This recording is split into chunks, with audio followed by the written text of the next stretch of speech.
Green গ্লোবৰ প্ৰকৃতি শিবিৰৰ সামৰণি।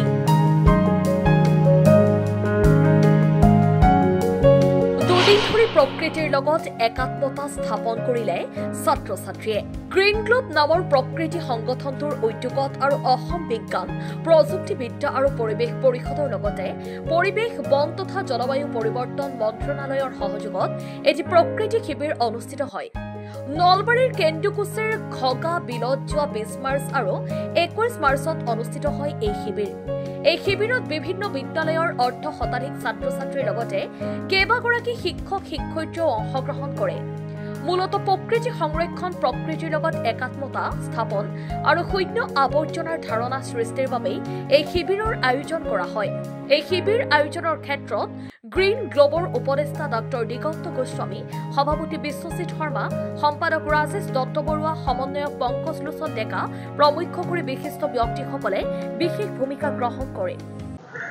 যোৱা 20 আৰু 21 মাৰ্চত ministry of forest and climate চেঞ্জৰ উদ্যোগত তথা গ্ৰীণ গ্লোবৰ সহযোগত দুদিনীয়া এটা শিবিৰ অনুষ্ঠিত হৈ যায়।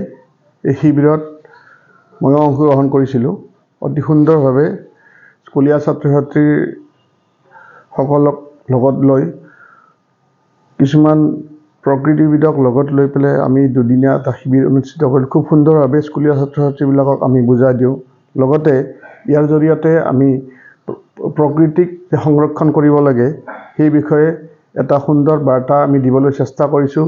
প্ৰকৃতিয়ে ভগৱান, আমি প্ৰকৃতি সংৰক্ষণ কৰিব লাগে। আজি বিভিন্ন দিশৰ পৰা পৃথিৱীখনৰ অসুখ হৈছে। বায়ু প্ৰদূষণ চাওক, মাটি প্ৰদূষণ, সকলো পিনৰ প্ৰদূষণ হৈছে। নলবাৰীতে চাওক, আমাৰ এয়াৰ কোৱালিটি কিমান বেয়া হৈছে। এতিয়া চাওক, আমাৰ চৰকাৰে নলবাৰী চহৰখন ইমান ধুনীয়াকৈ সজাইছে। আমি একক ব্যৱহাৰ প্লাষ্টিকৰ ওপৰত সজাগ হ'ব লাগে।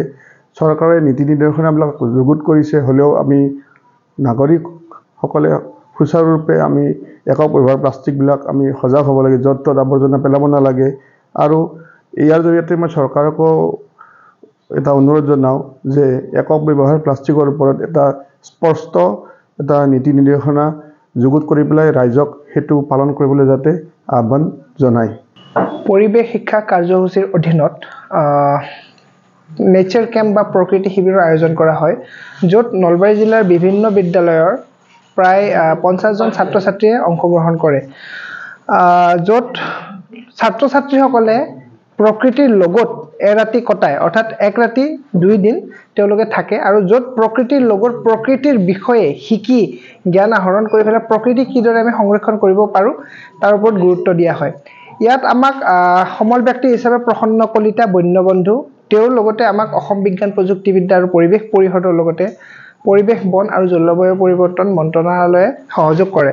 লগতে এই যিটো অনুষ্ঠান আয়োজন কৰা হয়, এই অনুষ্ঠানটোত আমি ছাত্ৰ-ছাত্ৰীসকলৰ হতুৱাই, যেনেকৈ আমি তেওঁলোকক ঠাইতে নাটক তেওঁলোকক লিখিব দিছোঁ প্ৰকৃতি সংৰক্ষণৰ ওপৰত, লিখি পেলাই তাক অভিনয় কৰিব দিছোঁ, যিটো আমি ফান ফৰ লাৰ্ণ, মানে আনন্দৰ সৈতে আমি শিকো অহা তেনেকুৱা এটা হেৰি কৰিছোঁ। সমান্তৰালভাৱে এই যিটো অনুষ্ঠান, এই গোটেই অনুষ্ঠানটো আমি শূন্য আৱৰ্জনা অভ্যাস, বৰ্তমান সময়ত আৱৰ্জনা বা জাবৰবিলাক ক'লে এটা চাৰিওফালে সমস্যাৰ সৃষ্টি কৰিছে। গতিকে আমি তাত কি কৰিছোঁ, ছাত্ৰ-ছাত্ৰীসকলে যিহেতু ৰাতি থাকিব, গতিকে থকাৰ সময়ত তেওঁলোকে নিজৰ যিখিনি যাৱতীয় সামগ্ৰী তাৰ লগত বিশেষকৈ কাঁহী, গিলাচ, বাতি এইখিনি অনাটো আমি বাধ্যতামূলক কৰিছোঁ। উদ্দেশ্য এইটো যে প্লাষ্টিকটোতো দূৰৰ কথা, তাত যাতে আমি কাগজ বা কোনো ধৰণৰ আৱৰ্জনা আমি সৃষ্টি নকৰোঁ। গতিকে ধৰি লওক, এই গোটেই অনুষ্ঠানটো এটা খুব ভাল, ছাত্ৰ-ছাত্ৰীখিনি উপভোগ কৰিছে, আনন্দ কৰিছে, আৰু আশা ৰাখিছোঁ যে এই অনুষ্ঠানটোৰ পৰা বাস্তৱত প্ৰকৃতি সংৰক্ষণৰ প্ৰতি এই ছাত্ৰ-ছাত্ৰীসকলে অনাগত সময়ত কাম কৰিব। News desk report, Assam time. ঘৰত আনন্দ আৰু সম্পৰ্কৰ চমক বজাই ৰাখিবলৈ জৰুৰী হৈছে সকলো আনন্দময় মুহূৰ্তত মৰমৰ উপহাৰ দিয়াটো।